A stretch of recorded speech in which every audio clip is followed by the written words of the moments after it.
네,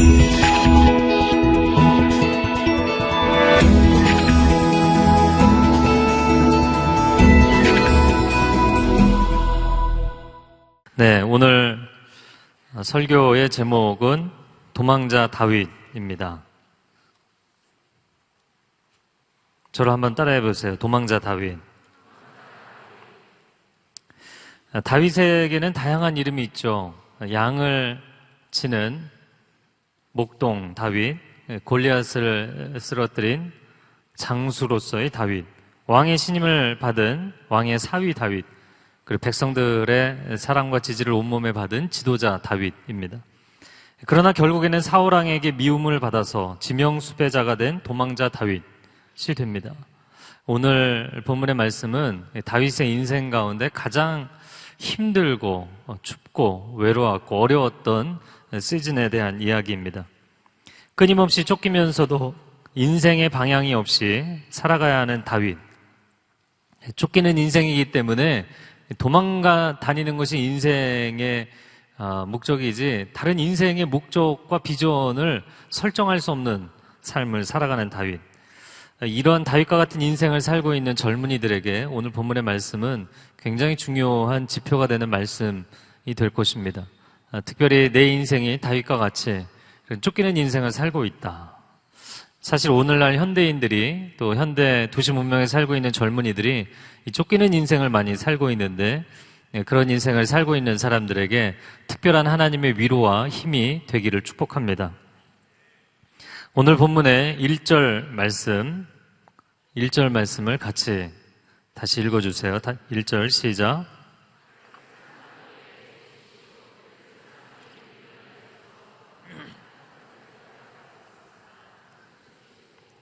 네, 다윗은 사람들에게 어떤 소식을 들었다. 블레셋 사람들이 그일라를 쳐서 밑줄을 그으세요. 그일라에 내문을 치시고요. 그 타작하는 것을 빼앗아 가고 있습니다.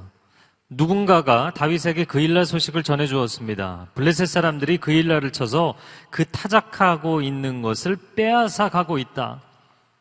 지금 현장에서 일어나고 있는 소식을 바로 전해 준 것이죠. 그일라는 유다 지역 가운데에서도 블레셋 접경 지역이었기 때문에 공격에 쉽게 노출이 되어 있었습니다. 성 안은 빗장을 지를 수 있기 때문에 성벽으로 둘러싸이는 성 안은 상대적으로 안전했지만 들판은 속수무책 무방비 상태였던 것이죠. 그일라에는 농민들만 있었고 이곳은 블레셋과 가까운 지역이기 때문에 워낙에 자주 공격을 받던 지역입니다. 블레셋 사람들이 일부러 노리고 있다가 5, 6월 밀 베는 시기에 이 타작하고 추수한 이후에 타작하는 시기에 타작마당에 들이닥친 것이죠. 이스라엘 농민들이 1년 내내 피땀 흘려서 수확하고 이제 타작하고 있는 것을 바로 그 자리에서 빼앗아 가는 것이었어요. 참으로 불쌍한 농민들입니다. 타작마당의 잔치 분위기는 한순간에 초상집이 되었을 것이다 생각이 됩니다. 그때 다윗이 하나님께 2절 말씀에 기도합니다. 여호와께 물었습니다. 제가 가서 저 블레셋 사람들을 쳐도 되겠습니까? 거기 밑줄을 그으시겠어요? 제가 가서 저 블레셋 사람들을 쳐도 되겠습니까? 제가 가서 그일라를 도와주어도 되겠습니까? 사실 이 기도를 하고 있는 다윗의 마음이 정해져 있나요? 안 정해져 있나요? 왜 나한테 그런 얘기를 하는 거야? 가기 싫은데. 이런 마음으로 지금 기도하는 건가요? 아니요. 그의 마음 가운데 그 얘기를 듣자마자 가슴이 막 뜨거워지기 시작했어요. 그일라에 가서 도와주고 싶은 거예요. 하나님, 제가 가서 도와주면 안 될까요? 다윗의 마음이 정해져 있고 하나님께 허락을 받고 싶어요. 그일라를 돕고 싶어서 어쩔 줄을 몰라 합니다. 여러분, 그러나 생각해 보십시오. 다윗이 지금 누구를 도와줄 처지인가? 다윗은 도망자가 아닌가? 게다가 그가 데리고 있는 사람들은 오합지졸이에요. 이 사람들은 군사훈련을 받은 적도 없는 사람들입니다. 그러나 다윗은 내 민족이 고통당하는 것을 그냥 보고 지나칠 수 없다는 것이죠. 그런데 저는 이 본문을 보면서 여러분 2절 후반절 하반절을 한번 읽어볼까요? 여호와께서 그 부분 읽겠습니다. 여호와께서 시작. 여호와께서 다윗에게 대답하셨습니다. 가서 블레셋 사람들을 치고 그일라를 구해줘라. 그 일날을 구해줘라. 밑줄을 그으세요. 저는 이 장면을 보면서 다윗도 다윗이지만 하나님은 한술 더 뜨신다. 이런 생각이 들었어요. 다윗을 좀 진정시켜야 되는데, 야, 너가 지금 그럴 상황이 아니지 않니? 이렇게 얘기하셔야 되는데, 당연히 가야지. 가서 블레셋을 치고 그 일날을 꼭 구원해줘라. 저는 이 장면을 보면서 주변에 있는 사람들은 다 황당해 하는데 하나님하고 다윗만 막 짝짝꿍 신이 났어요. 막 둘이 신나신 거예요. 저는 이 장면이 마치 오병이어의 기적과 같은 장면이라고 생각이 됩니다. 하루 종일 들판에 사람들을 불러내서 말씀을 가르치셨어요. 사람들이 제대로 먹지 못했습니다. 물론 예수님도 지쳤어요. 제자들도 지쳤어요. 이제 저녁이 되고 이제 밤이 되려고 합니다. 제자들이 예수님에게 먼저 이야기를 하죠. 예수님이 성향을 아니까 빨리 사람들을 마을로 돌려보내서 각자 알아서 사 먹게 하라고. 예수님이 정색을 하시면서 너희가 먹을 것을 주어라 말씀하셨어요. 그 얘기를 듣는 순간 제자들은 쓰러지는 거죠. 예수님 또 시작이시다. 5,000명이나 되는 사람들을 어디서 먹을 거를 구하냐고요. 그런데 예수님의 마음에는 너무나 신나는 거예요. 하나님 앞에 기도하면서 하나님도 신나시는 거예요. 하나님, 이 사람들 너무나 배고픈데 이 사람들 먹여서 돌려보내면 너무나 좋겠죠. 하나님 정말 좋지 않겠습니까? 여러분 전혀 즐거워하지 않는데 하나님하고 예수님하고 신난 거예요. 똑같은 상황이죠. 다윗과 하나님은 막 신났어요. 그 일날 사람들을 구원할 생각을 하니까 막 신이 나는 거예요. 근데 주변에 있는 사람들은 지금 뭐 하는 거냐고, 말도 안 되는 소리를 하냐고 이야기하는 것이죠. 여러분, 여러분의 기도가 하나님의 기도와 일치합니까? 여러분의 기도가 늘 하나님과 겉도는 기도를 하고 있습니까? 그래서 겉도는 기도이기 때문에 어떻게 해서든지 하나님의 마음을 설득해야만 하는 기도를 하고 있는 것인지, 아니면 내가 기도했는데 하나님이 야, 그거 정말 좋은 생각이다, 정말 좋은 생각이다, 나도 방금 그 생각을 하고 있었는데 라고 말씀을 하시는 것인지. 여러분, 이게 완전히 다른 것이죠. 다윗이 기도를 했더니 그 마음의 소원이 바로 하나님의 마음의 소원이었다는 거예요. 여러분, 이런 기도를 한다면 하나님이 도와주시지 않겠어요? 하나님이 당연히 은혜를 베풀지 않으시겠어요? 그가 가는 인생의 길이 성공하지 않겠습니까? 하나님이 나와 함께 하시는지, 하나님의 뜻이 지금 여기에 있는지, 하나님이 이 길을 기뻐하시는지 확신이 없기 때문에 하나님, 제가 이거 성공해야 될 텐데요, 이게 늘 불안한 거예요. 다윗의 마음에 그가 기도한 것은 하나님이 기뻐하시는 거였어요. 하나님이 당연히 그를 도우시는 것이죠. 사도행전 13장 22절 말씀, 여러분 한 목소리로 읽어주세요. 시작.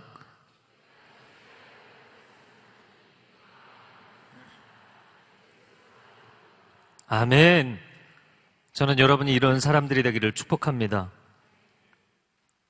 세상 사람들이 여러분을 향해서 이렇게 이야기할지 모릅니다. 넌 도대체 왜 그렇게 사냐? 다 그렇게 살지 않는데 왜 너만 그렇게 살아야 하냐?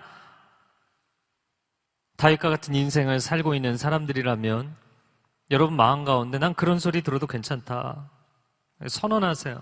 내 마음은 하나님이 아시니까, 내 열정과 내 꿈은 하나님이 아시니까. 사람들이 이야기합니다. 뭐가 그렇게 좋다고 새벽마다 교회 가서, 뭐가 그렇게 좋다고 여름 휴가도 반납하고 봉사활동 다니고 전도여행 가고, 뭐가 그렇게 좋다고 사람들이 다 놀 수 있는 기간에 가서 봉사하고 섬기고.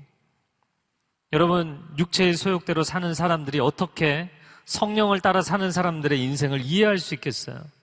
만약에 여러분이 세상 사람들이 여러분의 인생을 이해할 수 있는 인생을 살고 있다면, 아니요, 잘못 살고 있는 거죠. 예수님이 가는 길 사람들이 이해할 수 없었어요. 다윗이 가는 길 사람들이 이해할 수 없었어요. 저는 여러분이 사람들의 이해와 공감을 구하려고 너무 애쓰지 않기를 바랍니다. 세상적인 관점에서 보면 다윗 이상하죠. 하나님도 이상하시죠. 말하자면 이런 거예요. 우리의 상황으로 놓고 보자면, 어떤 젊은이가 지금 고시촌에 들어가서 몇 년째 열심히 공부하고 있어요. 근데 공부하다 말고 친구가 어렵다고 가서 도와주냐고요. 공부에 집중을 해도 될까 말까 한데 그렇게 행동하는 사람이 있냐고요. 아니면 지금 회사에서 며칠째 밤을 새며 일을 하다가 힘들어하는 동료가 있으면 제가 너무 힘든데 가서 내일 내려놓고 제 일 도와줘야겠다. 그런 사람이 있냐고요. 내일도 언제 끝날지 모르는데 정신을 차려야지, 너 인생의 앞가림이나 해야지 라고 생각하며 사는 것이죠. 제가 얘기하는 사람 누군지 알려고 하지 마세요. 제가 고등학교 때 전교 1등 하던 친구가 저희 반에 있었어요. 정말 공부를 위해서 타고난 인생인 것 같았어요. 점심 식사도 한 3분 만에 먹는 게 아니라 해치우는 거예요. 삼키는 거죠. 화장실도 잘 안 가는 것 같아요. 그냥 하루 종일 앉아서 공부만 해요. 그런데 친구들이 모르는 문제를 물어보면 대뜸 하는 말이 이것도 모르냐? 이게 늘 이게 입에 달려있는 대답이었어요. 이것도 모르냐? 안 가르쳐줘요. 뭐 제가 물어봤다는 거 아니고요. 또 시험 전날에 물어보는 친구들 있잖아요. 시험 전날에는 선생님들이 가능한 한 자습을 많이 시켜줬거든요. 공부하고 있으면 친구들이 정말 너무 답답해서 이제 물어보는 경우 있죠. 뭐 수학 문제도 물어보는데 그러면 불쌍하게 쳐다보면서 지금 네가 이걸 알면. 전 그런 이야기를 들을 때마다 참 마음이 안타깝더라고요. 그 친구도 교회를 다니는 친구였어요. 마음에 어떤 생각을 했을까요? 하나님 앞에 나아갈 때 그 사람은 어떤 기도를 했을까요? 하나님, 내가 공부를 잘해서 좋은 대학에 가서 성공해서 하나님의 영광을 나타내고 사람들을 도와줄 수 있는 인생이 되기를 원합니다. 그런 기도 하지 않을까요? 우린 도대체 인생을 왜 사는가? 왜 그렇게 열심히 공부하고, 왜 그렇게 열심히 직장 다니고, 왜 그렇게 열심히 상사 비위를 맞춰가며 살고, 마시고 싶지 않은 술 마셔가면서, 하고 싶지 않은 아부를 해가면서 왜 그렇게 세상 삶을 열심히 살아가고 있는가? 도대체 어떤 인생을 살고 싶어서, 우리의 인생의 궁극적인 목적이 도대체 무엇이기 때문에 도대체 어떤 사람이 되고 싶은 것인가? 란 말이죠. 오늘 말씀을 묵상하면서 갑자기 그런 생각이 들었어요. 우리는 우리가 꿈꾸는 인생과 점점 더 멀어져 가고 있다 라는 거예요. 사실 제가 그래도 넌 아름다운 청년이다라는 책에서 일부분 썼던 이야기입니다. 뭐 이런 거죠. 예를 들자면 한국의 직장 생활 굉장히 야근이 많고 근무 시간이 길어요. 한국의 학생들만큼 공부를 많이 하는 학생들은 없다고 생각이 됩니다. 굉장히 공부하는 시간 길어요. 아빠들이 왜 그렇게 열심히 야근을 하고 열심히 일을 하나요? 행복한 가정을 꿈꾸는 거죠. 거의 매일같이 야근하고 애들이 어떻게 자라는지도 몰라요. 아내가 무슨 고민을 하는지 몰라요. 그래도 돈을 많이 벌어서 행복하게 살고 싶은 거예요. 그렇게 10년, 20년 온갖 고생을 하면서 돈을 벌었어요. 집을 샀어요. 차를 샀어요. 애들 대학을 보냈어요. 그리고 은퇴해서 집에 돌아왔는데 20여 년 만에 집에 돌아와 보니까 애들은 다 이미 집을 떠났어요. 아내는 남편이 집에 들어오는 게 반갑지가 않아요. 남편이 없는 공간에서 지난 20년을 살았기 때문에 그 남편이 무슨 꿈을 꾸었든 상관이 없어요. 반갑지 않은 거예요. 그러면 이 남자가 우두커니 서서 한밤중에 창밖을 바라보며 이렇게 자기 자신에게 질문하는 거죠. 도대체 내가 꿈꿔왔던 행복한 가정은 어디 있는 거냐? 나는 그 행복한 가정을 위해 살아왔는데. 그런 가정들 많이 있죠. 마찬가지입니다. 크리스찬으로 산다는 것이 무엇인가? 성공해서 돈 벌어서 높은 지위에 올라서 하나님께 영광이 되고 어려운 이웃들을 돕겠다고. 그런데 지금 젊었을 때는 누가 옆에서 죽어나가든 상관하지 않아요. 누가 옆에서 절망에 빠져요. 자살 충동에 시달리든 신경 쓸 겨를이 없어요. 왜? 일단 성공해야 하니까. 일단 돈 벌어야 하니까. 일단 올라서야 하니까. 오히려 사람들 경쟁에서 밟고 올라서서 그 자리에서 군림해서 사람들에게 그제서 이야기하는 거죠. 제가 여러분을 도와드리겠습니다. 근데 사람들이 당신을 꺼려해. 두려워해. 멀리해. 다가오지 않으려고 해요. 그러면 그렇게 세월이 흐른 뒤에 자기 자신에게 질문하는 거죠. 도대체 내가 꿈꿔왔던 크리스찬의 인생이란 어디에 있는 것이냐? 라는 것이죠. 도와주기 위해서, 언젠가 도와주기 위해서 지금 도와주지 않고, 언젠가 행복하기 위해서 지금 불행을 쌓아가며 살고, 가정적으로 살기 위해서 가정을 등지고 살고, 함께 사는 세상을 만들기 위해서 혼자 질주하며 살고, 리더가 되기 위해서, 상위 1%가 되기 위해서 나머지 99%의 사람들을 늘 외면하면서 살아오는 우리의 인생. 그럼 당신이 꿈꾸던 것을 그날, 그때가 되면 이룰 수 있냐고요. 그가 가졌던 꿈이 아무리 아름다울지라도 이미 너무나 이기적으로 살아왔기 때문에, 이미 너무나 많은 사람을 죽이며 살아왔기 때문에, 그가 미래의 어느 날 이제는 인생을 아름답게 살아야지 라고 이야기를 해도 아름답게 사는 게 무엇인지 당신은 감각을 다 잃어버린 거예요. 오랫동안 자기만의 세상 속에 갇혀서 살았기 때문에 날개가 펴지지도 않는 거예요. 여러분, 세상에 속지 마세요. 세상의 거짓말에 속지 마세요. 요즘 젊은이들이 행복한 미래를 꿈꾸며 결혼을 자꾸 미룹니다. 왜냐하면 갖춰야 될 게 많기 때문에. 여러분, 결혼 제대로 하려면 갖춰야 될 게 많죠? 대답이 없어요. 좀 더 공부해서 학력도 쌓아야 되고, 좀 더 일해서 돈도 벌어놔야 되고, 좀 더 경쟁력을 갖추고, 좀 더 좋은 조건을 갖추고. 그런데 그러는 동안 너무 혼자 내달린 거죠. 이제 누구와 함께 살기에는, 이제 누구에게 나 자신을 맞추기에는 너무나 내 색깔이 분명해졌고, 너무나 나 자신이 강해져 있는 거예요. 누구를 만나도 같이 살기가 힘들어. 제가 오늘날 젊은이들 보면서 안타까운 것이 그것입니다. 사랑할 능력을 잃어버렸어요. 누구와 함께 살 수 있는 공존의 감각을 상실해버렸어요. 내가 꿈꾸던 것을 얻기 위해서 이렇게 살았는데, 그런데 그날 내가 꿈꾸던 것을 얻으려고 하니까 얻어지지 않는 거예요. 여러분이 꿈꾸는 인생을 꿈만 꾸지 말고 오늘 그렇게 사십시오. 오늘 그렇게 사세요. 내가 내일이 되면 그렇게 살겠다고 얘기하지 마세요. 오늘 그렇게 사세요. 내일의 행복을 위해 오늘 불행을 축적하는 인생을 살지 마세요. 저는 오늘도 이 묵상을 하면서 참 감사하다. 저는 굉장히 이른 나이에 결혼했어요. 대학생 때 첫 연애를 했고, 첫 연애를 한 사람과 결혼할 수 있도록 장인 장모님이 허락하여 주셔서, 할렐루야. 저는 그때 제 꿈은 선교사 가는 거였어요. 그래서 선교사, 성경 번역 선교에 관련된 테이프를 그때 제 여자친구죠. 이제 집에서 틀어놨는데, 장인 어르신이 그걸 보면서 선교사 자녀가 막 진흙탕에서 원주민 애하고 뒹굴고 있는 거예요. 네 남자친구가 저걸 하고 싶냐? 네. 전 너무나 감사해요. 아무것도 없을 때 내 인생에 뭔가 조건이라는 게 생기기 이전에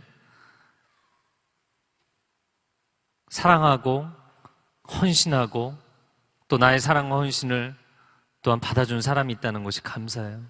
저는 여러분이 조건을 갖추어야만 결혼할 수 있고, 크리스찬 부모님들도 마찬가지입니다. 조건이 되는 사람 데려와라. 그런 사람 아니면 꿈도 꾸지 마라. 성경에 만약에 그런 사람들이 다윗 시대에 살았다면 다윗은 결코 결혼하지 못했을 것 같아요. 이런 조건의 사람은 그 어떤 장인 장모도 받아들이지 않는 거죠. 조건이 안 된다. 탈락.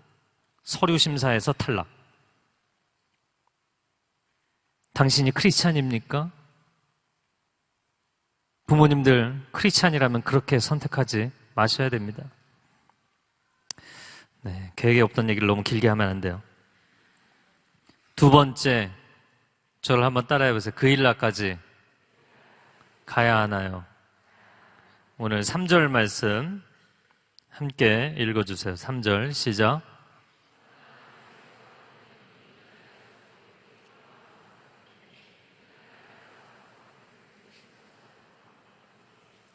네, 그일라까지 가서 거기 밑줄을 그으시겠어요? 여기 유다에서도 이렇게 두려워하며 살고 있는데 밑줄을 그으세요. 여기서도 이렇게 두려운데 거기까지 간다고요? 다윗의 부하들이 말합니다. 이보시오 다윗, 우리가 지금 어떻게 살고 있는지 모른단 말이요. 그런데 그일라까지 가서 블레셋 군대를 친다고? 그럼 이 사람들이 왜 이렇게 이야기를 하는가? 근거를 들면 이런 것이죠. 첫 번째, 우리가 지금 남 도와줄 상황이 아니다. 우리 앞가림이나 해야지. 두 번째, 우리는 전쟁 경험도 없는 오합지졸들이지만 블레셋은 군대입니다. 여기 군대라는 이 표현은 아주 잘 조직된 정비가 되어 있는 정식 군대를 이야기하는 것입니다. 이스라엘은 사실 상비군이 없었어요. 그냥 농민들을 전쟁의 때가 되면 사람들을 불러오면 곡괭이 들고 삽 들고 나와서 싸우는 거였어요. 블레셋은 제대로 된 정규군이 있었던 것이죠.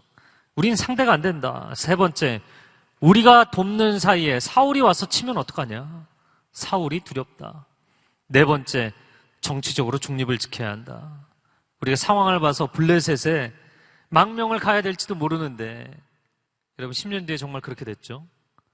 우리가 블레셋을 괴롭혔다가 사이가 안 좋아서 우리가 도망갈 데가 없으면 어떻게 되냐? 어느 모로 봐도 부하들의 말이 다 옳은 거예요. 현실적으로 판단해야 하고 실리를 생각해야 합니다. 세상이 여러분에게 늘 하는 얘기죠. 야, 현실적으로 판단해라. 지금 네가 선교 갈 때냐? 너의 인생의 코스를 잘 생각해봐라. 너가 그걸 해야 되냐? 공부해서 남주냐? 돈 벌어서 남주냐? 다 자기 잘 되라고 하는 거 아니냐? 라는 것이죠. 이렇게 우리가 도망다니면서 사는 거 다 살자고 하는 짓 아니냐? 뭐하러 죽을 길을 가느냐? 왜 스스로 죽을 길을 선택하느냐? 다 살자고 하는 건데. 여러분, 다윗은 어떨까요? 저는 다윗은 대답이 다르다고 생각이 돼요. 그런 질문, 다 살자고 하는 건데 살아야지. 남 돕는 것도 좋고 좋은 일을 많이 해서 명성을 쌓는 것도 좋고 이스라엘 사람들에게 신뢰를 얻는 것도 좋고 그래야만 나중에 이스라엘의 왕이 될 때 사람들에게 신망을 얻을 수 있으니까 다 정치적인 수를 생각해서. 다윗은 그런데 그들의 생각과 다른 거예요. 다윗은 인생을 사는 태도가 다른 거예요. 이렇게 도망다니는 거 다 살자고 하는 거 아니냐? 아니요. 다윗은 살고 싶어서 도망다니는 게 아니었던 거예요. 다윗은 살고 싶어서 도망다니는 것이 아니었어요. 다윗은 다 자기 잘 되자고 이 세월을 보내고 있는 것이 아니었다는 거예요. 여러분, 사람이 인지상정이죠. 누구나 팔이 안으로 굽게 돼 있죠. 누구나 살고 싶죠. 누구나 자기가 잘 되고 싶죠. 누구나 내가 빛나고 싶죠. 근데 다윗은 그런 마음이 아니었다는 거예요. 그러면 도대체 다윗은 살아서 뭘 하려는 것이었느냐? 시편에 사실은 굉장히 많이 나옵니다. 그 중에 아주 대표적인 한 구절, 시편 118편 17절 말씀, 여러분 함께 큰 목소리로 읽어주시기 바랍니다. 시작.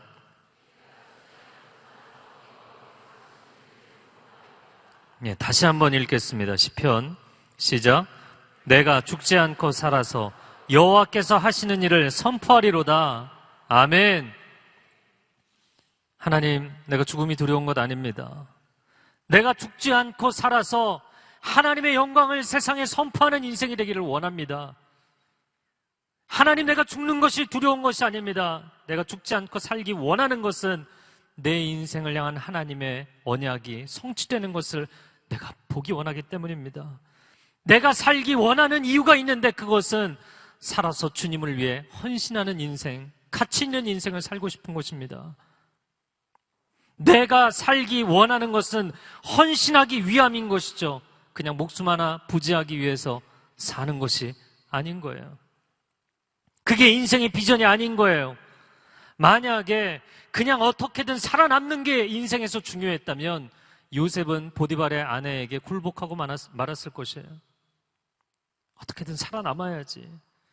그냥 배불리 잘 사는 게 목적이었다면 모세는 바로의 궁궐에서 자기 민족이 어떤 고통을 당하든 말든 신경 쓰지 않고 궁궐에서 향락을 즐기며 살았을 것입니다.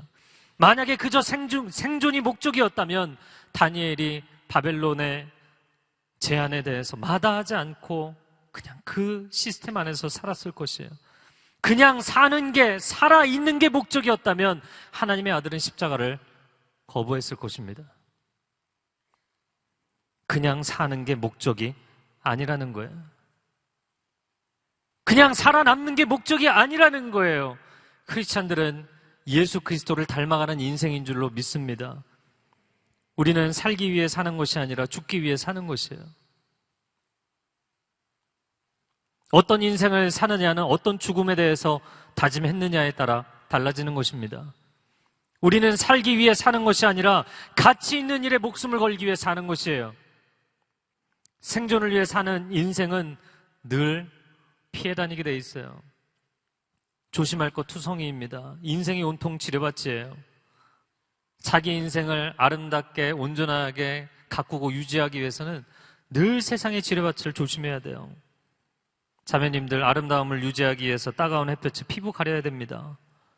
내 소중한 시간 낭비하게 만드는 친구들도 가려서 사귀어야 돼요. 갑자기 선교사 파송하는데 막 감동이 밀려. 내가 왜 이러지? 마음도, 이 마음의 감동도 자기 영혼도 가리면서 살아야 돼요. 여러분, 진짜 도망자 인생을 사는 사람이 누군지 아십니까? 지금 내가 빈들에서 살면 그 사람이 무조건 도망자입니까? 내가 광야에서 살고 환경도 안 좋고 먹는 것도 안 좋고 인생에 자랑할 것도 없고 정처 없이 타지에서 살고 있으면 그 사람이 도망자입니까? 아니요, 그런 사람이 도망자가 아니에요. 당신이 궁궐에 앉아 있을지라도, 저 도심의 최고층 빌딩에 앉아 있을지라도 꿈이 없고 비전이 없고 늘 누군가에게 쫓기고 뭘 해도 불안하고 이거를 해도 망할 것 같고 저거를 손대도 잡힐 것 같고 앞이 보이지 않는 하루살이 같이 인생을 사는 사람들, 그런 사람들이 도망자 인생을 살고 있는 거예요. 사울은 누군가가 늘 자기를 쫓아오는 거죠. 여러분, 사울을 쫓아오는 사람이 있었나요? 없어요. 없어. 근데 자기보다 실력이 탁월한 다윗이 자기를 늘 쫓아오는 것 같아요. 다윗이 내 자리를, 내 왕권을 빼앗을 것 같아요. 늘 심정이 쫓기는 인생입니다. 물론 그를 쫓아오는 게 있었죠. 악령이 늘 그를 쫓아다녔어요. 시기와 질투에 빠져서 경쟁심에 늘 악한 영과 어두운 영에게 쫓겨다니며 살았어요. 그는 궁궐의 안주인이었지만 늘 도망자 인생을 살았습니다. 궁궐에서 편안하게 살 수 있는 사람이 왜 10여 년의 세월을 들판에 나와서 고생하며 사냐고요. 여러분, 세상이 우리에게 늘 말하는 것이 그것 아닙니까? 무슨 수를 써서라도 사울이 차지한 그 자리에 앉아야 된다고. 사람들을 외면하고 인간성을 잠시 접어두더라도 무조건 너는 그 최고의 자리에 앉아야 된다. 그 자리에 앉으면 드디어 너의 인생에 평안이 올 거야. 그리고 너는 그날 하나님의 영광을 위해 살 수 있을 거야. 너는 많은 사람들을 도와줄 수 있어. 그날까지는 인간성도 접어두고 신앙도 접어두고 그러고 살아라. 그런데 그 자리에 오르기까지 끊임없이 악몽을 꾸는 거죠. 그리고 식은땀이 흐르고 누군가가 나를 쫓아오는 거예요. 끊임없이 쫓기는 인생을 사는 것이죠. 이런 사울과 같은 인생을 사는 사람들이 도망자 인생을 사는 거예요. 그럼 다윗은 어떤가? 빈들의 방랑자로 살아가고 있습니다. 먹는 것도 변변찮아요. 내일은 또 어디서 자게 될지 몰라요. 아니, 내일이 문제가 아니라 당장 1분 1초 뒤에 무슨 일이 일어날지 몰라요. 길을 가는데 어느 방향에서 사울의 군대가 나타날지 몰라요. 일일 시간표, 월별 계획표 이런 거 세울 수 없어요. 그냥 도망 다니는 거예요. 인생에 아무런 계획도 세울 수 없고 비전을 세울 수도 없어요. 그러나 그가 도망자의 인생이 아닌 것은 바닥난 그의 인생일지라도 목숨을 걸 만한 꿈이 있기 때문이에요. 목숨을 걸 만한 인생의 가치를 붙잡고 살기 때문이에요. 세상에서 내 자리는 없지만 하나님의 임재가 내가 거할 자리이고, 세상에서 내가 세울 당장의 목표도 없지만 하나님의 꿈이 나의 꿈이요, 하나님의 열정이 나의 열정입니다. 하나님, 내가 이 빈들에서 도망다니며 살지라도 결코 내 인생을 도망자의 인생으로 만들지 마십시오. 나는 하나님을 위해 헌신했고 하나님이 내 인생의 꿈이요 하나님이 내 인생의 비전입니다. 할렐루야. 이 고백으로 살아가는 다윗은 결코 도망자의 인생이 아닌 것입니다. 오늘 그 일 나를 구원하다가 죽어도 여한이 없는 인생, 왕이 되는 것이 꿈이 아니라 생명을 살리는 것이 꿈인 인생, 자리가 목표가 아니라 사람들을 살리는 리더가 되는 것이 인생의 목표인 사람, 하나님이 그를 기뻐하시는 것이죠.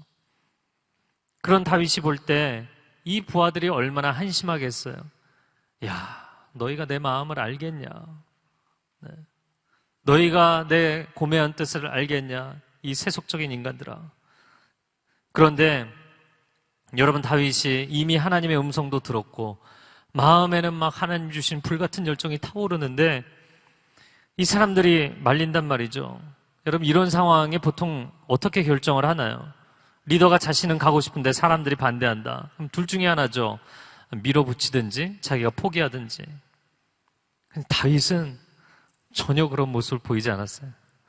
오늘 본문의 4절 말씀 함께 읽어주세요. 시작.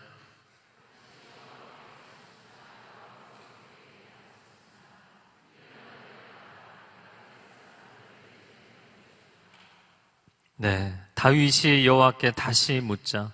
밑줄을 그으세요. 다시 묻자. 동그라미 치시고요. 저는 이 장면을 보면서 다윗의 인생은 정말 감동이다. 그가 꿈을 포기하지 않았어요. 아, 나에게는 이상이 있는데 이 시대가 나를 몰라주는구나. 이 조직이 내 꿈을 실현시켜주지 못하는구나. 포기하지 않았어요. 그렇다고 해서 너희가 내 뜻을 아느냐? 그냥 순종해라. 강요하거나 협박하거나 회유하지 않았어요. 사람들 인간적으로 설득하지 않았어요. 하나님 앞에 다시 엎드렸어요. 무슨 얘기인가요? 내가 하고 싶어서 하는 게 아니라 하나님의 꿈이기 때문에 이루어드리는 것이라고. 내가 하고 싶어서 내 마음대로 이 조직을 끌고 가는 것이 아니라 하나님이 적어도 우리 공동체의 왕이 되신다면, 하나님이 우리 공동체의 진정한 주인이시고 리더시라면 우리는 그분의 음성 앞에 순종해야 한다. 그걸 자기의 삶을 통해서 보여주는 거죠. 얼마나 놀라운 사람인지 모르겠습니다. 내가 리더이지만, 내가 당신들의 생명을 구해준 은인이지만 내 마음대로 하겠다 이야기하지 않았습니다. 우리 공동체의 리더는 내가 아니라 하나님이시고 이 조직의 진정한 왕은 하나님이시다. 다윗이 사실 하나님을 왕으로 인정했기 때문에 하나님 다윗을 세상의 왕으로 세우신 줄로 믿습니다. 여러분, 이 고백입니다. 교회의 주인은 오직 하나님 한 분이신 줄로 믿습니다. 오늘날 한국교회가 이 근본적인 고백을 회복한다면 아무리 많은 갈등이 있고 이견이 있을지라도 아름답게 공동체가 회복될 줄로 믿습니다. 오늘날 가정 가운데 아무리 많은 갈등이 있고 서로가 생각이 다를지라도 우리 가정의 주인은 오직 하나님이십니다. 이 고백이 있다면 모두가 그 갈등을 넘어설 수 있는 것이죠. 사람은 생각이 다를 수밖에 없어요. 사람은 계획이 다를 수밖에 없어요. 그러나 우리가 하나님께 순종하기를 결단한다면 우리 가정 가운데 진정한 일치와 회복이 있을 줄로 믿습니다. 세 번째입니다. 저를 한번 따라해 보세요. 이제는 그 일날을 떠나라. 5절 말씀해 보니까 다윗과 그의 부하들은 그 일나로 가서 블레셋 사람들과 싸워 그 가축들을 잡아왔다. 첫 전투에서 놀라운 승리를 거둡니다. 블레셋을 치고 그 일나를 구원했어요. 그런데 오늘 본문에 보니까 가축들을 잡아왔다 돼 있어요. 여러분, 타작마당에서 주로 소들을 끌고 알곡의 그 껍데기를 벗기기 위해서 많은 가축들을 사용했거든요. 타작마당에 와서 곡식만 뺏어간 게 아니라 가축까지 다 잡아간 거예요. 곡식을 다시 되찾아오고 가축들을 다시 뺏어왔어요. 이보다 고마운 일이 어디 있겠는가. 아마도 승전하고 돌아오는 이 다윗의 일행을 보면서 그 일날 사람들이 정말 감동의 눈물을 흘리지 않았겠는가. 그런데 7절에 보니까 다윗이 그 일나로 갔다는 소식을 전해 듣고 사울이 말합니다. 하나님께서 다윗을 내 손에 넘겨주셨구나. 여러분, 거기 밑줄 그으시겠어요? 상황을 자기 마음대로 해석하고 하나님의 뜻이라고 얘기하지 마세요. 이렇게 기도하는 사람들 굉장히 많아요. 이거 하나님의 응답이라고. 아닙니다. 응답 아니에요. 당신의 생각일 뿐이에요. 하나님께서 다윗을 내 손에 넘겨주셨구나. 스스로 문과 빗장이 있는 성 안으로 들어갔으니 이제 그는 도간에 든 쥐다. 이제 성 안에 들어갔으니까 빈들이면 도망가겠지만 이제는 포기하고 잡으면 되겠다. 그일라는 당시 사울이 있던 기브아에서 남쪽으로 35km 떨어져 있는 곳입니다. 몇 시간이면 쳐들어올 수 있는 거리에 다윗이 굉장히 다급해졌어요. 그래서 9절부터 12절까지 말씀을 보면 제사장 아비아달에게 에봇을 가져오게 합니다. 9절에 나오죠. 에봇 동그라미 치시고요. 이 에봇은 제사장의 겉옷이에요. 그런데 이 옷 안에 우림과 둠밈이라는 것이 있어서 하나님께 가부간 하나님의 뜻을 질문하는 거예요.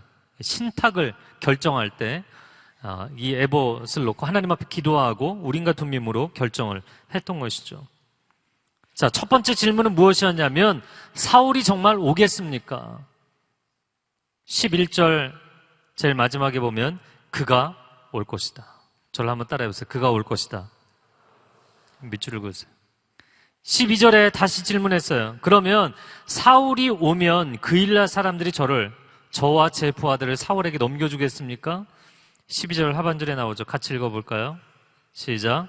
그들이 넘겨줄 것이다. 그가 올 것이고 그들이 넘겨줄 것이다. 13절 말씀 같이 읽을게요. 13절 시작. 그래서 다윗은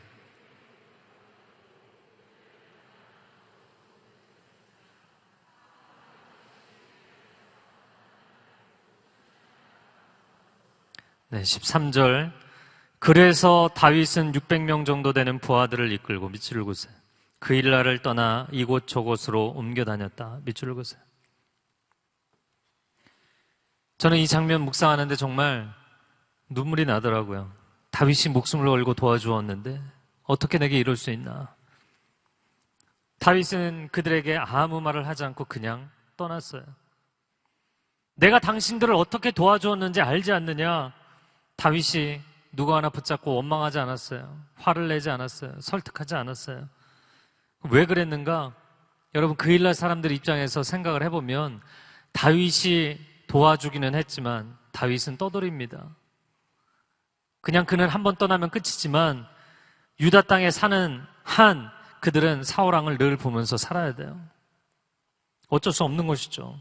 다윗 편에 붙었다가 노베 제사장들이 다윗이 도망 다닐 때 떡 몇 개 줬다고 전부 몰살을 당했어요. 제사장들 뿐만 아니라 그 자녀들까지, 어린 자녀들까지, 가축까지. 노베에 있는 그 제사장의 성읍을 사울이 다 칼날로 쳤어요. 제가 다윗 입장이 되어서 묵상을 해보았습니다. 다윗이 배신감을 느끼는 게 아니라 불쌍히 여기는 마음이 들었을 것 같아요. 힘이 없어서 사울에게 눌려 지내고 힘이 없어서 블레셋에 약탈을 당하고 사는 가엾은 백성들인 것이죠. 그리고는 생각하는 거예요. 불쌍한 백성들이 무슨 죄가 있나? 그냥 내가 떠나야지. 그리고 정처 없이 다니는 거예요. 오늘 본문 13절 중간에 이곳 저곳으로 옮겨 다녔다. 여러분, 이 도망자의 인생을 다윗이 살고 있기 때문에 인생에 특별히 내일은 어디를 가야지? 그 다음에 뭘 해야지? 이 계획이 없어요. 도망 다니는 거예요. 그게 전부예요. 그리고 이 도망자의 삶이 언제 끝날지도 몰라요. 그냥 여기저기 정처 없이 돌아다녔다. 저는 다윗의 부하들이 다윗의 인생을 보면서 정말 이상한 사람이다. 이렇게 생각을 했을 것 같아요. 네, 저 혼자 즐거워하는데 저를 한번 따라해보세요. 정말 이상한 사람. 여러분 주변에 정말 이상한 크리스찬 보셨어요? 이런 다윗과 같은? 그렇다면 정말 그 사람은 리얼 크리스찬이죠. 다윗의 부하들이 다윗을 볼 때 너무 이상한 거예요. 자기들이 지금까지 살아오면서 인생의 상식과 맞지 않는 거예요. 그럼 자기들이 지금까지 살아오면서 주변에 있는 사람들은 하나님 모르는 사람들이었나? 다 하나님 아는 사람들이었어요. 근데 그런 사람들도 그렇게 살지 않았거든요. 교회 열심히 다니는 사람들, 교회 목사님도 교회 장로님도 그렇게 살지 않는데 왜 다윗 혼자 저렇게 난리냐? 그런 거죠. 이상한 인생을 사는 거예요. 여러분, 다윗의 부하들이라고 오늘 본문이 표현을 했는데 이 사람들이 어떤 인생이었는지 사무엘상 22장 2절 말씀에 보면, 사무엘상 22장 2절에 보면 한번 읽어볼까요? 시작. 그뿐 아니라 고통 속에 있는 사람들, 빚진 사람들, 현실에 불만을 품은 사람들이 그의 곁으로 모여들었습니다. 여러분, 이들에 대해서 한마디로 표현하면 뭔가 실패자들이에요. 루저. 그 사회에서 실패한 인생들, 재정이 파탄난 사람들, 사업을 했다가 실패한 사람들, 반사회적 성향을 갖고 있는 사람들, 전혀 이런 도움이 안 되는 이상한 사람들만 모여든 거예요. 그런데 어떻게 이 사람들이 나중에 다윗 왕국의 개국공신들이 될 수 있었는가? 어떻게 이 사람들이 한번 전쟁에 나가면 목숨을 걸고 뒤로 돌아서지 않는 임전무태의 강한 용사들이 되었는가? 여러분, 다윗이 그 개인의 인생으로만 봐도 훌륭한 인생이지만 저는 다윗의 인생이 정말 훌륭한 점은 주변에 있는 사람들을 다 변화시켰다는 거예요. 다윗을 만난 사람들은 다 감동을 받았어요. 어떻게 인생을 저렇게 살 수 있지? 오늘 본문을 보면서 사람들이 다윗을 보고 배우는 것이죠. 자기도 힘든데 남을 돕는구나.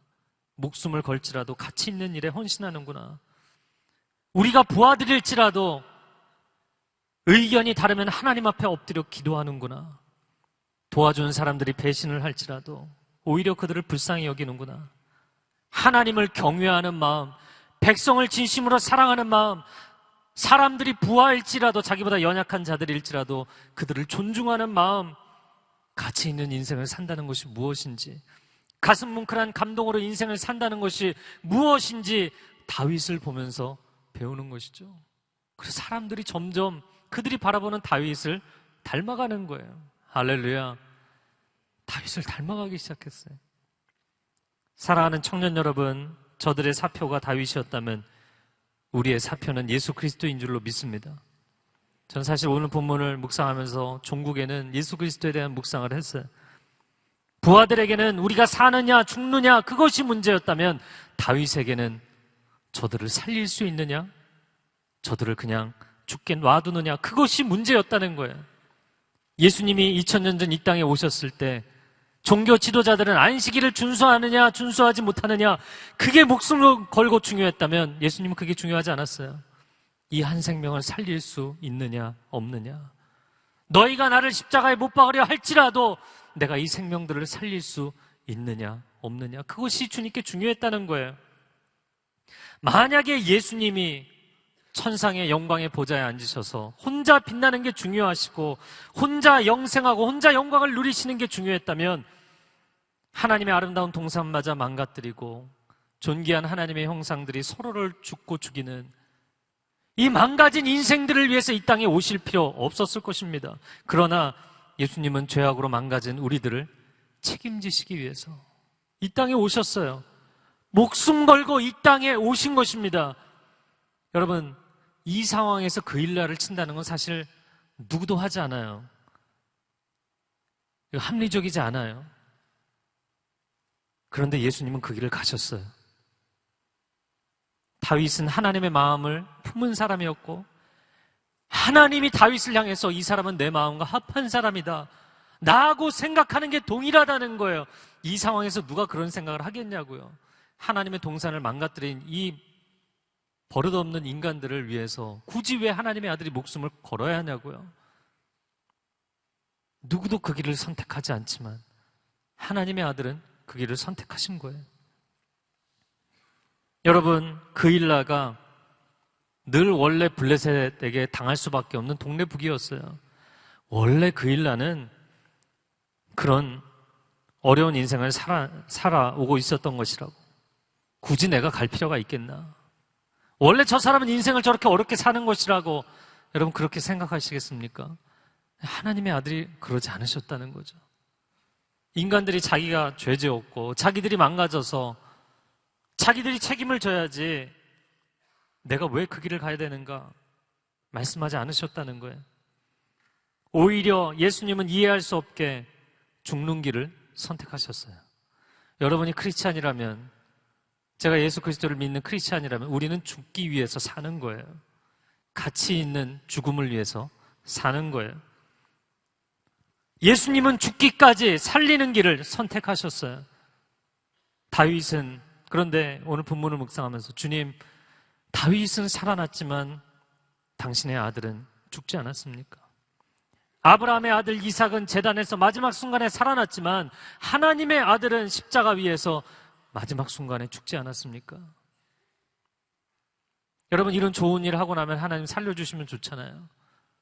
근데 예수님은 죽으셨어요. 처참하게. 해피엔딩이 아니었습니다. 십자가는. 그럼 누구를 위해서? 당신을 위해서. 인생이 망가지고 죄악 가운데 살아가면서도 세상에 소망이 없다는 걸 알면서도 인간이 만든 맨메이드, 그냥 인간이 만든 저 휘황찬란한 네온사인에 속아서 살고 있는 걸 알면서도 그냥 자기 앞가림 하는 것이 인생의 전부가 되어버린 불쌍한 사람들을 향하여서 다시는 인생을 그렇게 살지 말라고, 네가 정말 꿈꾸는 인생이 있다면 오늘 그렇게 살라고, 내가 너의 생명을 건져줄 테니까 가치 있는 인생을 살라고 예수님이 우리를 그렇게 살려주시기 위해서 당신이 목숨을 거신 거예요. 살고자 하는 자는 죽을 것이고 주를 위해 기꺼이 죽고자 하는 자는 살 것이라고, 그걸 보여주시려는 것이죠. 여러분, 세상이 가르치는 인생을 사는 것이 아니라 하나님이 우리에게 가르쳐 주시는 인생을 살기를 바랍니다. 우리 주님은 그러나 십자가는 해피엔딩이 아니었지만 부활하셨어요. 연약한 십자가 위에 어린 양이 아니라 만민을 심판하실 심판주로 다시 오실 것입니다. 당신의 인생이 성공이었는지 실패였는지 누가 판단할까요? 지금 당신에게 인생을 사는 것은 어떻게 과정이 되든 간에 일단 4월의 자리에 올라야 된다 이야기하는 세상 사람들이 당신의 인생이 성공인지 실패인지 판단할까요? 마지막 날 주님이 판단하실 거예요. 마지막 날 주님이 판단하실 거예요. 청년 여러분, 다윗이 그 일날 사람들에게 상처받지 않았던 것처럼 당신이 헌신한 사람들이 당신에게 등을 돌릴지라도 상처받지 마세요. 뭔가 보답을 받기 위해서 헌신한 것이었다면 처음 당신의 마음가짐 자체가 잘못되었던 것이죠. 사람 때문에 낙심하거나 사람 때문에 실망하지 마십시오. 괜히 그 일날에 참견했다가 나만 손해보는 거 아니냐, 괜히 나중에 나만 상처받는 거 아니냐, 그러는 사람은 오늘도 빈들을 외롭게 떠돌아다니게 돼 있어요. 괜히 지나가다 저 사람 왜 내가 그 얘기를 들어서, 그냥 여러분 한 사람의 인생이 빛나고 잘나게 되기 위해서 4월의 자리에 오르기 위해서 그렇게 가고 있는 인생이라면 당신은 빈들을 헤매며 살고 있는 거예요. 날 건드리지 마라가 아니라 제가 당신에게 다가가 당신을 도와줘도 될까요? 여러분, 작업 멘트 하라는 게 아니라 진심으로. 다윗은 상처를 받을지라도 배신을 당할지라도 결국에 내가 외로움을 겪을지라도 내가 당신을 기꺼이 도와드리겠습니다. 사람들이 오늘날 그런 얘기도 하더라고요. 안 믿는 사람들이 내가 언제 하나님께 목숨 걸어 달라고 한 적이 있냐, 무슨 십자가를 보고 감동을 받으라고 하는데 내가 언제 하나님의 아들에게 목숨 내놓아 달라고 부탁한 적이 있냐, 내 인생은 내가 책임진다, 뭐 이런 사람들이 있더라고요. 다윗에게 부탁한 일이 없어요. 그 일날 사람들이 그 놀라운 도움을 받고도 땡큐 한마디도 오늘 본문에 없고, 사울이 치려고 오는데 우리가 당신을 도와줄 수 없으니 미안하지만 떠나십시오, 이런 얘기조차 하지 않았어요. 그러나 다윗은 그런 어려움을 당할지라도 목숨을 걸고 헌신했습니다. 그래서 하나님이 다윗을 선택하신 거죠. 우리는 다윗의 인생을 도망자라고 부르지 않습니다. 우리는 다윗과 같은 인생을 살았던 사람, 구원자라고 부르는 것입니다. 생명을 살리기 위해서 자기 목숨을 던지는 사람이죠.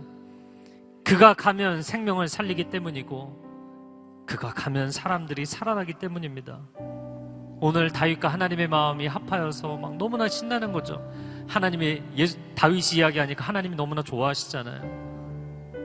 제가 이런 묵상을 해봤어요. 저 천상에서 영원전부터 성부 하나님과 성자 예수님의 마음이 동일하셨을 것입니다.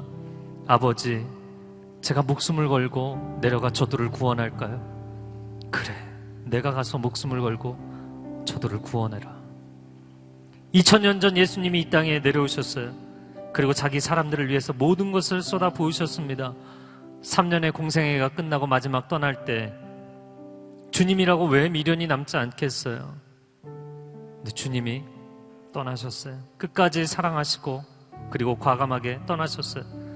오늘 하나님이 다윗에게 말씀하십니다. 이제 그만 그 일날을 떠나라. 예, 이런 대사 성경에 없어요. 제가 묵상하는 가운데 하나님 우리에게 말씀하시는 것 같아요. 너가 그 조직에 헌신했다고, 너가 그 사람들에게 헌신했다고, 너 그 한 사람에게 헌신했다고 너무 기대하지 마라. 인간을 의지하지 마라. 이제는 그 일날을 떠날 때가 되었다. 그래서 제가 묵상하면서 아니 하나님 그 일날을 구원하라 하실 때는 언제고 왜 떠나라고 하십니까? 하나님 이렇게 말씀하시는 것 같아요. 내가 너에게 그 일날을 구원하라고 했지 그 일날에 안주하라고 얘기하지 않았다. 떠나라. 너가 빈들에 있을지라도 너의 인생은 내가 지켜준다. 그 일라가 너를 지켜주는 거 아니고 그 일라에 있는 사람들이 너를 지켜주는 것 아니고 너가 목숨을 걸고 헌신했을지라도 그 사람들이 너를 왕으로 세워주는 거 아니고 너의 인생은 내가 책임진다. 눈을 감고 우리 가슴에 손을 얹고 함께 기도하기를 원합니다. 우리가 어떤 조직에 5년을 10년을 열심히 헌신하고 나면 기대하는 마음이 생기죠. 나를 인정해주고 나를 세워주고 엄청난 보답을 해줄 거야. 가족을 위해 헌신하고 사랑하는 사람을 위해서 헌신하면 우리의 마음 가운데 알게 모르게 대가를 받고 싶은 마음이 생기죠. 그때 어느 날 주님이 떠나라. 너가 그 일날을 위해서 최선을 다했지만 이제는 떠날 때가 되었다. 말씀하시는 거예요. 사랑하는 주님, 내가 주님만을 의지하겠습니다. 내 삶이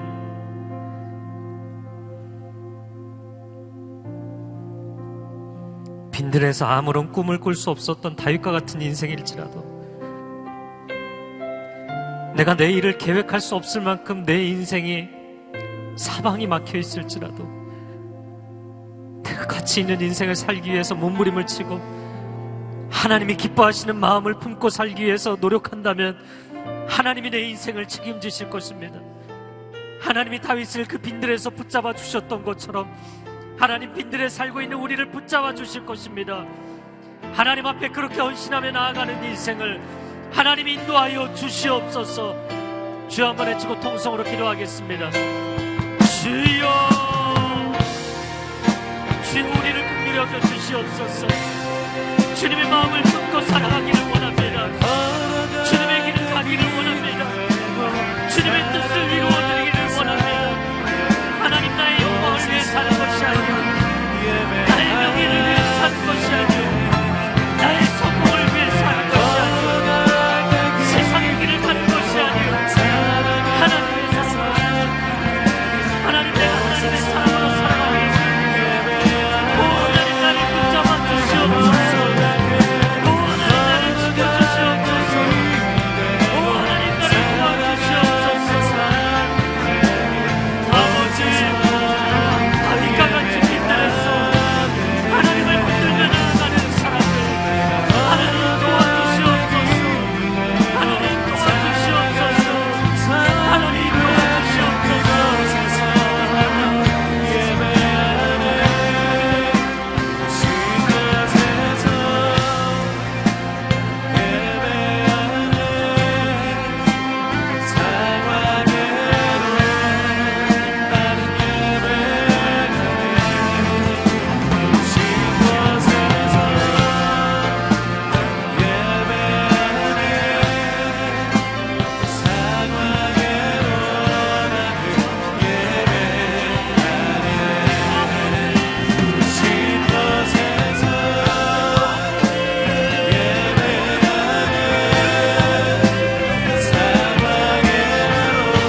다윗이 사람들을 위해서 아낌없이 헌신했지만 사람들과 씨름하지 않았습니다. 인생이 망가지는 사람들을 400명, 600명이나 거두어서 그들이 10년 동안 목숨 걸고 지켜주었지만 그들이 자신의 뜻에 따르지 않는다고 그들을 질책하거나 원망하거나 그들을 위협하지 않았고, 그 일날 사람들을 목숨 걸고 살려주었지만 그들이 다윗을 넘기려고 한다고 해서 그들을 원망하지 않았고 그들을 붙잡고 하소연하지 않았습니다. 다윗은 다윗의 부하들과 의견이 달랐을 때 하나님 앞에 엎드렸고, 그 일날 사람들이 배신할 것을 알고 하나님 앞에 엎드렸습니다. 너 왜 사람들하고 씨름하고 있느냐? 왜 너의 인생에 해답을 줄 수 없는 사람들과 씨름하고 있느냐? 왜 너의 인생에 너를 도울 수 없는 세상의 방식들로 아직도 몸부림치고 있느냐? 하나님 앞에 엎드릴지어다. 하나님 앞에 엎드릴지어다. 새벽을 깨우며 기도하고 침상에 엎드려 눈물로 하나님 앞에 기도하고 주의 이름을 부를지어다. 주의 이름을 부르는 자들마다 구원을 얻을지어다. 이 시간 우리가 두 손을 들고 주여 한 번에 치고 통성으로 기도하겠습니다. 주여,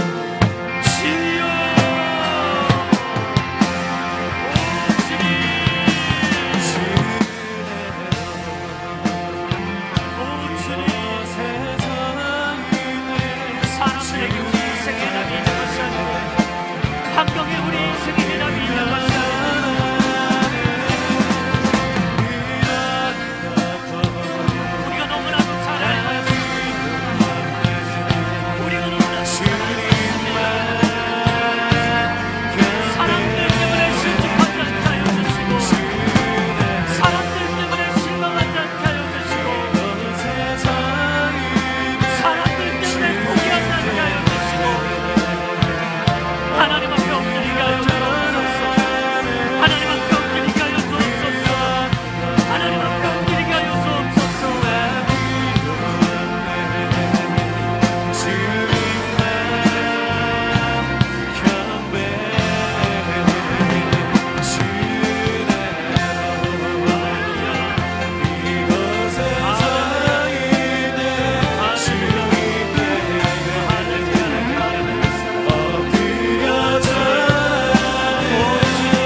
주님, 다윗과 같이 오늘도 빈들 가운데 거할지라도 나는 노래하고 찬양할 것입니다. 사람 때문에, 환경 때문에, 내 인생의 처지 때문에 내가 침묵하고 입술을 다물 수 없습니다. 나는 하나님을 바라보고 하나님을 기뻐하기에 내 영혼은 찬양하고 또 찬양할 것입니다. 내가 이 빈들에서, 이 광야에서 주님을 찬양한다면 주께서 나의 찬양과 기도를 다윗의 찬양과 기도처럼 받아주실 것이고, 아무도 주목하지 않을 때 하나님이 나를 주목하신다면 하나님 나의 인생을 하나님이 쓰실 것입니다. 한 번 더 기도하기를 원합니다. 기도할 때 주님, 내가 오랫동안 다윗의 인생을 살고 싶다고 하나님 앞에 기도했지만 어느새 나도 모르게 사울의 인생을 살고 있었습니다. 내가 다윗과 같은 가치 있는 인생을 살고 싶다고 이야기했지만 세상의 방식대로 그 길을 추구했고, 꿈은 꾸었지만 그 꿈꾸는 인생을 살지 않았기 때문에 끊임없이 나 자신을 위해 살아왔고, 하나님의 영광은 내일의 영광으로 미루며 살아왔습니다. 하나님 말씀하십니다. 가서 그 일날을 도와줘라. 가서 내가 그 일날을 도와주면 안 되겠니? 하나님의 마음을 품고 살아가기를 원합니다. 여기 있는 한 사람 한 사람 세상에서 능력 있고 훌륭한 인생이 될 뿐만 아니라 그 누구보다도 하나님께 인정받는 인생이 되기를 원합니다. 오늘 하나님 앞에 고백하며 기도하기를 원하는 사람 자리에서 일어나서 기도하기를 원합니다. 하나님, 내가 다시 한번 내 인생의 처지와 상관없이 다윗의 인생을 살기로 결단합니다. 한 손은 가슴에 얹고 한 손은 하늘을 향해 드십시오. 진심으로 우리의 중심을 하나님 앞에 고백하며 함께 통성으로 기도하겠습니다. 예배합니다.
사랑하는 주님, 감사합니다. 오늘 말씀을 통하여서 음란하고 타락한 세대 가운데 어떻게 삶을 살아가야 할지, 무엇을 위해서 어떠한 목표로 인생을 살아가야 할지 말씀해 주셔서 감사함을 드립니다. 하나님, 우리 10년 가운데 하나님 마음을 품게 하여 주시옵소서. 세상의 꿈이 아니라 하나님의 꿈을 꾸고 나아갈 수 있는 다윗과 같은 인생이 되게 하여 주시옵소서. 세상의 가치와 세상에 말하는 이성적인 사고를 가지고 살아가는 인생이 아니라 그 일날을 위해서 헌신하며 희생했던 다윗처럼, 생명을 위해서 십자가에 지셨던 예수님처럼 하나님의 길을 묵묵히 걸어가며 살아갈 수 있는 인생으로 살아가게 하여 주시옵소서. 주님, 이 시대에 살아가고 있는 모든 청년들, 특별히 여호사 청년들 가운데 기름 부어 주셔서 다윗과 같이 하나님 마음에 합한 인생으로 살아갈 수 있도록 성령님 기름 부어 주시옵소서. 우리의 마음을 주관하여 주시옵시고 우리의 생각을 주관하여 주셔서 하나님의 꿈을 위해 헌신하며 달려가며 전심전력 질주할 수 있는 하나님의 사람들 되게 하여 주시옵소서. 이제는 우리 주 예수 그리스도의 은혜와 하나님 아버지의 무한하신 사랑하심과 성령의 교통하심이 다윗과 같이 인생을 살기를 결단하는 모든 여호수아 청년들 인생 위에, 열방 가운데 섬기는 모든 선교사님들 사역 위에 이 시간부터 영원토록 함께하기를 간절히 축원하옵나이다. 아멘.